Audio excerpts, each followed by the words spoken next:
Technology উন্নত হচ্ছে, যখন যুগ এগিয়ে চলছে, হিন্দু দাদারা তার ধর্মটাকে পরিবর্তন করে যুগের সঙ্গে তারা সংশ্লিষ্ট করে নিয়েছে কি নাই? তারা ধর্মটাকে পরিবর্তন করে নিয়েছে। খ্রিস্টানরাও তাই। দেখবেন মাদার মেরিকে চেনেন, যেটাকে মারিয়াম আলাইহিস সালাম বলা হয়, তার মাথায় দেখবেন বোরখা দেওয়া আছে না নাই? আছে।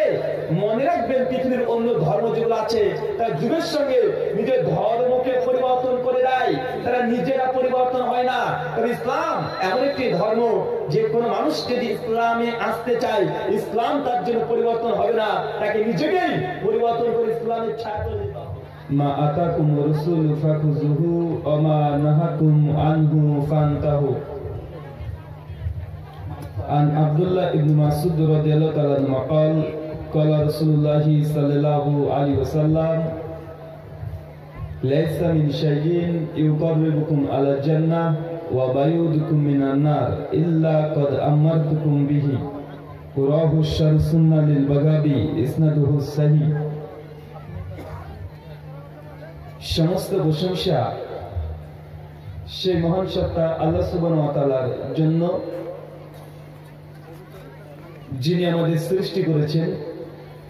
শুধু সৃষ্টি করেননি, এই পৃথিবীতে সহস্র কোটি মাখলুকাত সৃষ্টি করার পরেও যিনি আমাদের এই মানব জাতিকে সর্বশ্রেষ্ঠ জাতি, সর্বশ্রেষ্ঠ মাখলুকাত এবং সর্বশ্রেষ্ঠ নবী মুহাম্মদ সাল্লাল্লাহু আলাইহি ওয়াসাল্লামের উম্মত হিসেবে প্রেরণ করেছেন, সেই মহান সত্তা আল্লাহ সুবহানাহু ওয়া তাআলার সংক্ষিপ্ত শুকরিয়া সুজুদ আদায় করি। তার নিজের শেখানো ভাষা দিয়ে সকলে এক বাক্যে পড়ি আলহামদুলিল্লাহ।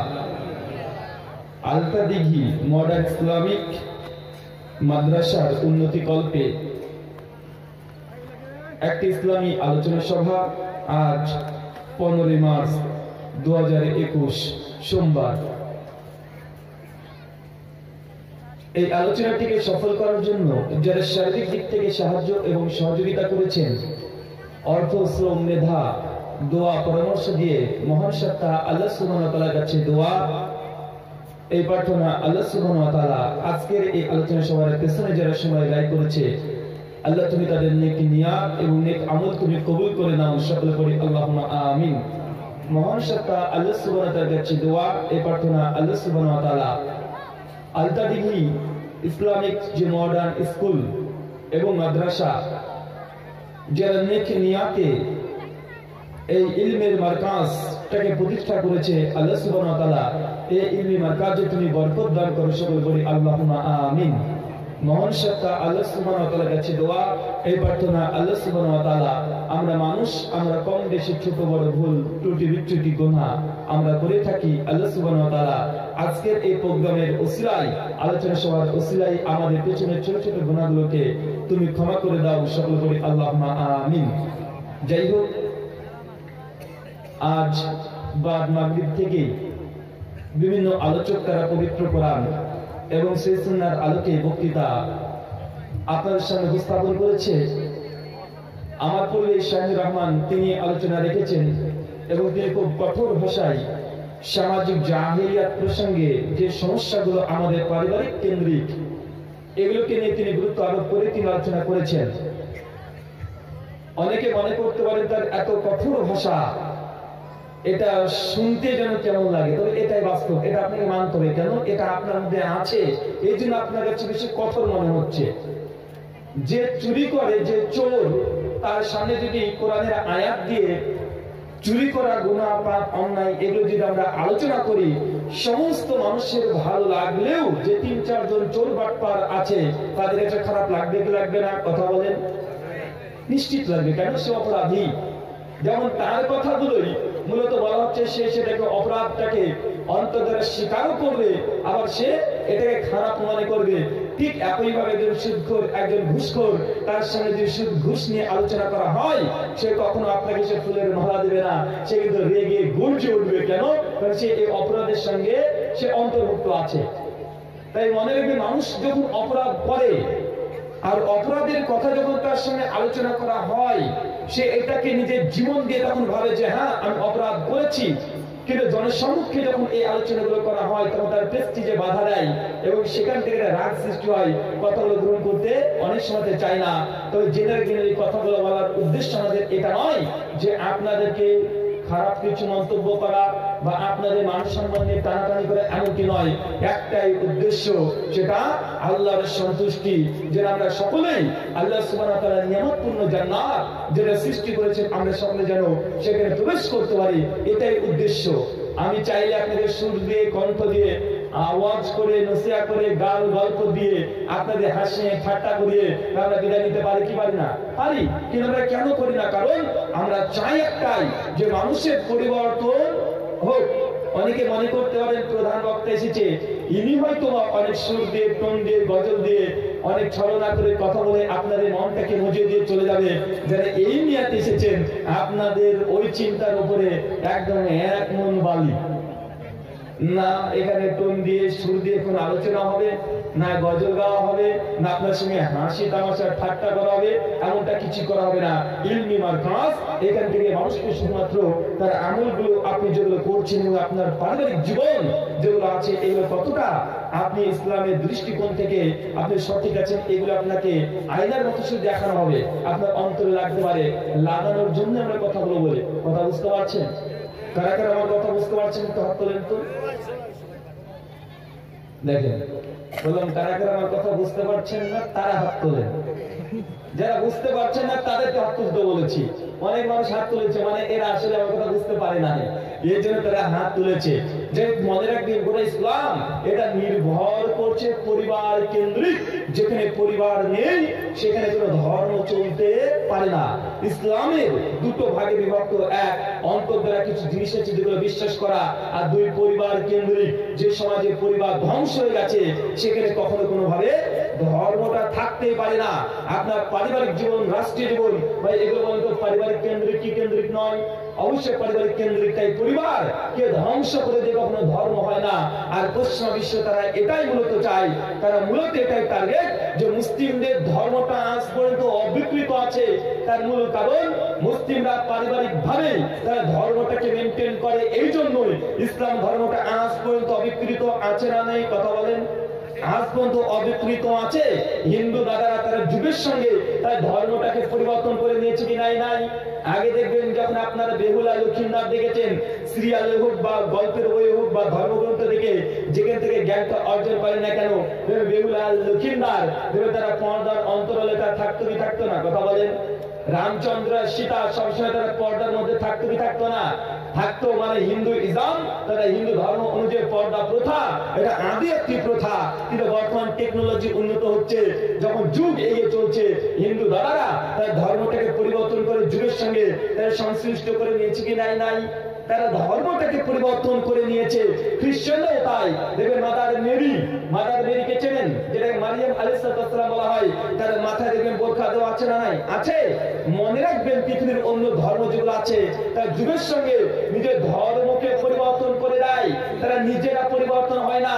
তবে ইসলাম এমন একটি ধর্ম, যে কোনো মানুষ যদি ইসলামে আসতে চায়, ইসলাম তার জন্য পরিবর্তন হবে না, তাকে নিজেকেই পরিবর্তন করে ইসলামের ছায়া তুলে দিতে হবে। কথা বুঝতে পারছেন? ইসলাম কারোর জন্য পরিবর্তন হবে না। ইসলাম অবিকৃত। আপনি যদি ইসলামকে পছন্দ করেন, আপনি যদি জান্নাত যেতে চান, আপনাকে জান্নাতের রঙের নিজেকে রাঙাতে হবে। ইসলাম বিন্দু পরিমাণে পরিবর্তন হবে না। কিন্তু পৃথিবীর অন্যান্য ধর্ম তারা সহজেই যুগের সঙ্গে তারা তাল মিলিয়ে চলে যায়। তারা নিজের ধর্মটাকে পরিবর্তন করে যুগের হাওয়ায় তারা গায়ে স্রোতে একদম গা ভাসিয়ে দেয়। কিন্তু ইসলাম এমন একটি ধর্ম 1400 বছর থেকে আজ পর্যন্ত অবিকৃত আছে না নাই? হিন্দু দাদাদের দাবি তাদের মহাভারতে আছে, প্রথমত ছিল প্রায় 80,000 শ্লোক। কত হাজার? 80,000 শ্লোক। কিন্তু আজকের মহাভারত খুলে দেখেন মাত্র 12,000 শ্লোক। মানে বাকি 68,000 শ্লোক তারা হজম করে ফেলেছে, এটা উড়িয়ে দিয়েছে। খ্রিস্টানদের ধর্মগ্রন্থ বাইবেলে ছিল 88টা অধ্যায়, আজকের বাইবেলটা খুলে দেখেন মাত্র আছে 66টা অধ্যায়। কিন্তু মুহাম্মদ সাল্লাল্লাহু আলাইহি ওয়াসাল্লাম যে কোরআন এসেছে ওখানে 6236টা আয়াত ছিল, 114টা সূরা ছিল। আজকেও 114 সূরা 6236 আয়াত আছে না নাই? বিসমিল্লাহর বা থেকে মিনাল জিন্নাতি ওয়ান নাসে সিন পর্যন্ত হুবহু একটা শব্দ অবিকৃত বিকৃত হয় নাই। আজ পর্যন্ত ইসলাম থেকে ধরে রেখেছে কি রাখে নাই?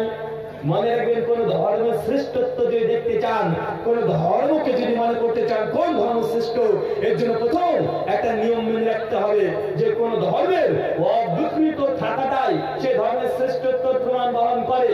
পৃথিবীর কোন ধর্ম তাদের নিজের অবস্থানকে তারা এখনো ধরে রাখতে পারে নাই, তারা পরিবর্তন করেছে, বিকৃত করেছে। কিন্তু ইসলাম আজকে 1400 বছর পরেও ভাই বলুন তার একটা হলো পরিবর্তন হয়েছে। এটাই প্রমাণ বহন করে যে ইসলাম এটা আল্লাহ প্রদত্ত ধর্ম, এটা মানুষের কোনো কথা এখানে চলতে পারে না। দুজন ব্যক্তির কথা চলে, এক আল্লাহ আর দুই হচ্ছে তার রাসূল। তৃতীয় পক্ষ মানুষ যদি কোরআন সুন্নাহর বিরুদ্ধে, আল্লাহ নবীর বিরুদ্ধে কথা বলে, সে যত বড়ই মহাত্মা মহাপুরুষ হোক না কেন, তার কথা 5 পয়সা মূল্য নেই। কিন্তু হিন্দু ধর্ম দেখেন, তাদের ধর্ম বলতে যাই থাকুক না কেন, ঠাকুর মশাই যেটা বলে দিচ্ছে ওটাই ঠিক, আছে না নাই? এটা ঠাকুর কেন্দ্রিক ধর্ম, এই যে প্রহিততান্ত্রিক ধর্ম। তাদের ধর্মগ্রন্থে বারবার বলছে মূর্তি পূজা করা যাবে না, করলে নরকে যাই আধ্যাত্মা প্রবিশান্তি অসম্ভূতি বাস্তে ততই এগোতম উৎসঙ্গতম নম্রতা। যারা অন্ধকারে প্রবেশ করছে, যারা মূর্তি পূজা করে, কিন্তু হিন্দু ঠাকুর মশাই মূর্তি পূজা করে কি করে না, কথা বলেন? তাহলে ধর্মগ্রন্থ ঠিক আছে, কিন্তু যেহেতু এটা একটা ঠাকুর কেন্দ্রিক ধর্ম পালন করা এখন তাদের একটা ট্র্যাডিশন, এই জন্য তাদের ধর্মীয় গ্রন্থ ঠিক থাকলেও তাদের সমাজটাকে পরিবর্তন করেছে কি করে নাই?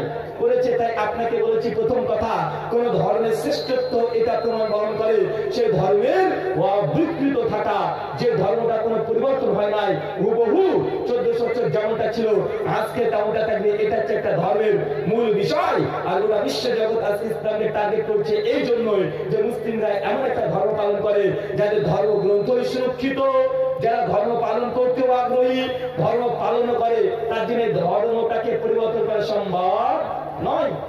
একটা কথা প্রচলিত আছে, বাস্তব কথা। গোটা বিশ্ব জগতে 140 কোটি হিন্দু দাদারা আছে, 220 কোটি আছে খ্রিস্টান, আমরা মুসলিমরা আছে 170 কোটি। কত কোটি কথা বলেন? গোটা বিশ্ব জগৎ আছে মানুষ 750 কোটি মানুষ আছে। কত কোটি? 750 কোটি মানুষ আছে। ধর্ম আছে 4500। কতগুলো ধর্ম? 4500। ভাই বলুন তো, আমি আপনি কটা ধর্মের নাম জানি? হিন্দু, মুসলিম, বৌদ্ধ, জৈন, ইহুদি, খ্রিস্টান, 8, 10, 15, 20টা ধর্মের নাম জানি। ধর্ম কতগুলো আছে? 4500 ধর্ম আছে। গোটা বিশ্ব জগতে যে ধর্মের অনুসারী সবচেয়ে বেশি, তাই যে খ্রিস্টান ধর্মের অনুসারী, তাদের পরিসংখ্যান 220 কোটি। আর 2 নম্বর আমরা মুসলিমরা 170 কোটি, আর 3 নম্বর হিন্দুরা 140 কোটি। এখন গোটা বিশ্বের হিন্দু দাদাকে বলেন যে দাদা, আপনাদের যে বেদ আছে, এই বেদটাকে যদি আমরা আগুন দিয়ে জ্বালিয়ে ফেলে ছারখার করে দিই, তারপরে যদি আপনাকে 100 বছর সময় দিই, আপনারা বেদের একটা অধ্যায় লিখে দেখাতে পারবেন? কথা বলেন, পারবে? যদি তাদের গোটা হিন্দু জগতের 140 কোটি ঠাকুর পণ্ডিতকে একত্রিত করি, আর তাদেরকে বলি যে আপনাদেরকে একটা ঘরের মধ্যে ঢুকে দিলাম, 100 জন গোটা বিশ্বের সবচেয়ে সেরা সেরা হিন্দু স্কলার বিশেষজ্ঞ মিলে বেদ 4টে, তার মধ্যে একটা বেদ লিখে দেখান, ভাই দেখানো সম্ভব কিনা? তারা কখনোই এটাকে সফলভাবে তারা সম্পূর্ণ তারা অঙ্কন করতে পারবে না, লিখতে পারবে না। গোটা বিশ্বের 220 কোটি খ্রিস্টান আছে, তাদেরকে বলি তোমাদের গোটা বিশ্ব জগতে ভ্যাটিকান সিটি থেকে বড় বড় পাদ্রীকে ধরে নিয়ে আসেন, পাস্টরদেরকে নিয়ে আসেন, রেভারেন্ডকে ডেকে নিয়ে আসেন, তারপরে আপনারা বাইবেলকে শুধু সম্পূর্ণ বাইবেল নয়, বাইবেলের 10 ভাগের 1 ভাগ লিখে দেখান, ভাই লিখে দেখানো সম্ভব জি না? কিন্তু আমাদের অত দূরে যেতে হবে না। আপনাদের গ্রামের মধ্যেই যদি আমরা বলি, আপনাদের গ্রামের মধ্যে থেকে একজন ব্যক্তি না দেখে ওরা কোরআন থেকে লিখে দেওয়ার জন্য, ভাই পারবে কি পারবে না? কথা বলেন। এটা হচ্ছে ইসলাম। এটা অন্য ধর্মের সঙ্গে ইসলামের সৌন্দর্য, আল্লাহর পক্ষ থেকে আনিত ধর্ম ইসলাম, এটাই তার প্রমাণ বহন করে যে ধর্মগ্রন্থ মানুষের অন্তর মধ্যে আছে।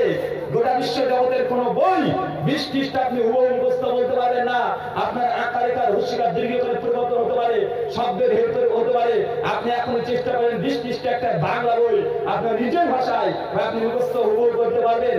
যে পারবেন না। অনেকটা আপনারা দেখেছেন যেমন ইতিহাস, জীবন বিজ্ঞান, ভৌত বিজ্ঞান, পদার্থ বিজ্ঞান, রাষ্ট্রবিজ্ঞান পড়েছেন, সেই শিক্ষক যখন বলেছে এই 2 পৃষ্ঠা মুখস্থ করবি, এটা 100% পরীক্ষায় আসবে, ভাই বলুন তো মুখস্থ করতে কতদিন সময় লেগেছে?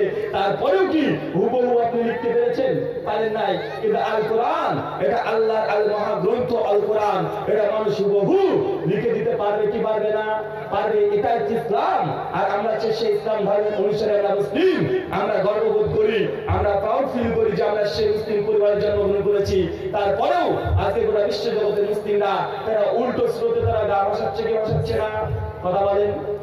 যে ধর্মটাকে আমরা আল্লাহর পক্ষ থেকে পেয়েছি, এটা মানুষের রচিত কোনো ধর্ম নয়। সেই ধর্মটা পাওয়ার পরেও আজকে ইসলামটাকে আমরা অবহেলা করছি কি করছি না? আমরা অবহেলা করছি। পশ্চিমা বিশ্ব আজকে তারা হতাশাগ্রস্ত। সেই সময় লক্ষ লক্ষ মানুষ ইসলামের ছায়া তলে আসছে, আর যারা ইসলাম কবুল করছে তারা কিন্তু আপনার মতো আমার মতো হুজুর না, কম শিক্ষিত মানুষ না। এক একজন বিজ্ঞানী, প্রফেসর, মাস্টার, ডাক্তার, ইঞ্জিনিয়ার, তারাই আজকে ইসলাম কবুল কেন করছে? কারণ তারা গবেষণা করছে ধর্মটাকে নিয়ে। ধর্ম নিয়ে গবেষণা করার পরে দেখছে একটা ধর্ম শুধুমাত্র আজকে গোটা বিশ্ব জগৎকে কাছে সঠিক, সেই ধর্মটা ইসলাম। আজকে ইসলাম গ্রহণ করছে কি করছে না? কথা বলেন ভাই। ডক্টর জাকির নাইকের বক্তৃতা শুনেছেন? ডক্টর জাকির নাইক যখন আপনাদের বিহারে এসেছিল কিষানগঞ্জে, কতজন মানুষ বক্তৃতার পরে ইসলাম কবুল করলো? কতজন? অজস্র মানুষ তার ইসলাম কবুল করছে না। কেন? আর যারা ইসলাম কবুল করছে আমার মতো আপনার মতো ব্যক্তি, জি না, তাদের ডিগ্রি একটা কি ডবল ডবল ডিগ্রি তারা করে তারপরে যখন ধর্মটাকে নিয়ে 4 বছর 5 বছর গবেষণা করছে, তারপর ইসলাম তারা গ্রহণ করছে। কারণ তারা বুঝতে পারছে কোরআন থেকে তারা পড়ে ইসলাম গ্রহণ করছে। আমার মতো বাপ দাদা পৈতৃক সম্পত্তি ইসলাম তারা পালন করে না। তারা কোন ইসলাম পালন করে? যেটা কোরআনে আছে, হাদিস আছে। গবেষণা করার পরেও ঠিক আছে আমরা ইসলাম থেকে অবহেলিত করছি না, আমরাই করছি। কিন্তু তারা কিন্তু যারা নন মুসলিম যে ইসলাম কবুল করছে, তারা ইসলামের সার, ইসলামের মহত্ব, ইসলামের সৌন্দর্য বুঝে ইসলাম গ্রহণ করে পুরো বিশ্ব জগতে আজকে তারা একটা রঙিন পরিবর্তন করে দিয়েছে কি দেয় নাই? কথা বলেন। আজ থেকে 20 বছর আগে অনেক যুবকের মুখে দাড়ি ছিল না, অনেক মেয়েরা এসেছে 20 বছর আগে তারা পর্দা করতো না, বোরখা পরতো না। কিন্তু আজকে যুবকরা দাড়ি রাখছে কি রাখছে না? কথা বলেন। দাড়ি রাখছে, টাকনার পরে কাপড় পরছে, কলেজ ইউনিভার্সিটির ছেলেরা। তার মানে বুঝতে হবে ইসলামের একটা জাগরণ সৃষ্টি হয়েছে, ইসলামের জোয়ার চলছে। এই জোয়ার এটা থামবার নয়, এটা থামবে না, এটা দীর্ঘদিন ধরে এই জোয়ার চলবে। কেন? কিয়ামত খুব সন্নিকটে। আর আল্লাহর নবী তিনি বলেছেন কিয়ামত সন্নিকট যখন হবে তার একটা মূল আলামত হচ্ছে প্রত্যেকটা ঘরে ঘরে ইসলাম ঢুকে যাবে। বিশ্ব জগতের কোনায় কোন ইসলাম ঢুকেছে কি ঢুকে নাই? ইসলাম তো ঢুকে গিয়েছে আপনার হাতের মোবাইল। কোন অন্ধকারের জামানাতে আপনি বাস করেন, তারপর ইসলামের বার্তা আপনি বাড়িতে বিছানায় শুয়েছে আপনি দেখতে পাচ্ছেন কি পাচ্ছেন না? দেখতে পাচ্ছেন। বা আজকে যত লোক শ্রোতা আছেন, এই শ্রোতার মধ্যে সশরীরে আমাকে কতজন এর আগে দেখেছিলেন? একটু হাত তোলেন তো।